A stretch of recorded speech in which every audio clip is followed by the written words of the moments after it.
los cerdos les costaba aún más contrarrestar las mentiras que hacía circular Moisés, el cuervo amaestrado. Moisés, la mascota especial del señor Jones, era un espía chismoso, pero también un conversador inteligente. Aseguraba conocer la existencia de un misterioso país llamado Monte Caramelo, al que iban todos los animales cuando morían. Estaba situado en el cielo, un poco más allá de las nubes, decía Moisés. En Monte Caramelo era domingo los 7 días de la semana y abundaba el trébol todo el año, y en los setos crecían terrones de azúcar y bizcochos de linaza. Los animales detestaban a Moisés porque contaba mentiras y no trabajaba, pero algunos creían en el Monte Caramelo y a los cerdos tenían que discutir a fondo para convencerlos de que tal lugar no existía. Sus discípulos más fieles eran los caballos de Tiro, Boxeador y Trébol. Los dos tenían grandes dificultades para pensar por sí mismos, pero al haber aceptado a los cerdos como maestros, absorbían todo lo que se les contaba y después lo transmitían a los demás animales mediante sencillos razonamientos. No faltaba nunca a las reuniones secretas en el establo, y encabezaban el coro al entonar Bestias de Inglaterra, canción con la que siempre cerraban los encuentros. Al final lograron hacer la rebelión mucho antes y con mucha mayor facilidad de lo que ninguno esperaba. Unos años antes, el señor Jones, aunque severo como amo, había sido un granjero capaz, pero últimamente le iba de mal en peor. Se había desanimado mucho al perder dinero en un pleito y había empezado a beber más de lo conveniente. Se pasaba días enteros sentado en el sillón de la cocina, leyendo periódicos, bebiendo y, de vez en cuando, dando de comer a Moisés cortezas de pan mojados en cerveza. Sus hombres eran perezosos y poco honrados. Los campos estaban llenos de maleza, los techos de los edificios estropeados, los setos descuidados y los animales desnutridos. Llegó junio y el heno estaba casi listo para la siega. La noche de San Juan, que era sábado, el señor Jones fue a Wellington y se emborrachó tanto en el León Rojo que no regresó hasta el domingo de mediodía. Los hombres habían ordeñado a las vacas durante la madrugada y después habían ido a cazar conejos sin molestarse en alimentar a los animales.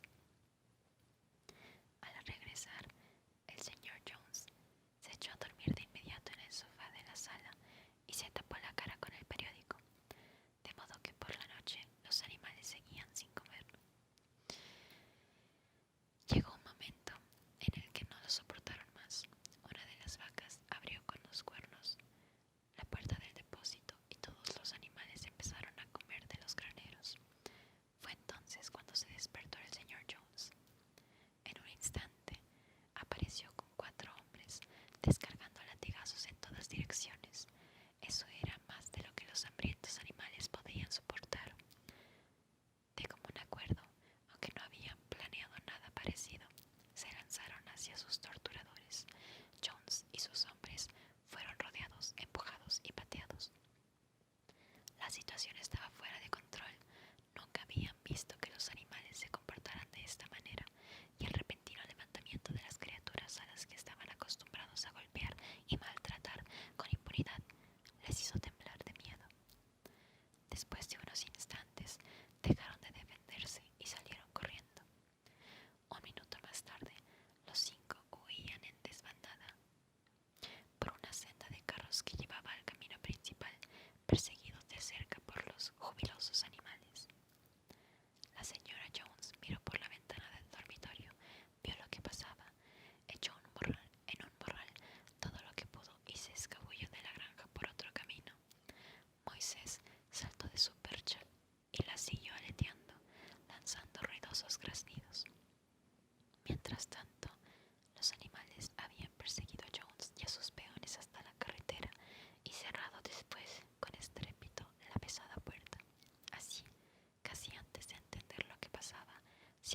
conducido con éxito la rebelión.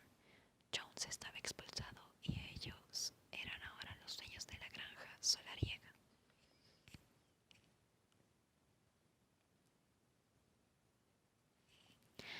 Durante los primeros minutos, los animales apenas podían dar crédito a su inmensa suerte. Su primera acción fue galopar todos juntos por los lindes de la granja, como si quisieran asegurarse de que no quedaba ningún ser humano oculto en ella.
hacia la lata de pintura.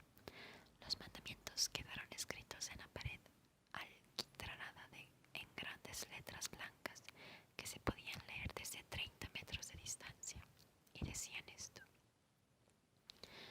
los 7 mandamientos. Todo lo que camina sobre 2 patas es un enemigo. Todo lo que camina sobre 4 patas o tiene alas es un amigo. Ningún animal llevará ropa. Ningún animal dormirá en una cama. Ningún animal beberá alcohol. Ningún animal matará a otro animal. Todos los animales son iguales. La letra era muy clara, y salvo que en vez de un amigo decía un anigo y una de las S estaba al revés, la ortografía era correcta en todo el texto. Bola de Nieve lo leyó en voz alta a todos los demás. Todos los animales asintieron con la cabeza, dando su completa conformidad, y los más listos empezaron de inmediato a aprender los mandamientos de memoria.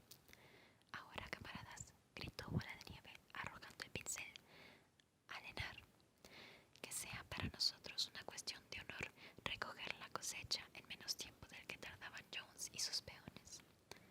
Pero en ese momento, las 3 vacas, que desde hacía un rato parecían inquietas, se pusieron a mugir ruidosamente. Hacía 24 horas que no las ordeñaban y sus ubres estaban a punto de reventar. Después de pensar un poco, los cerdos mandaron a buscar cubos y ordeñaron a las vacas con bastante éxito, porque sus pezuñas estaban bien adaptadas para esa tarea.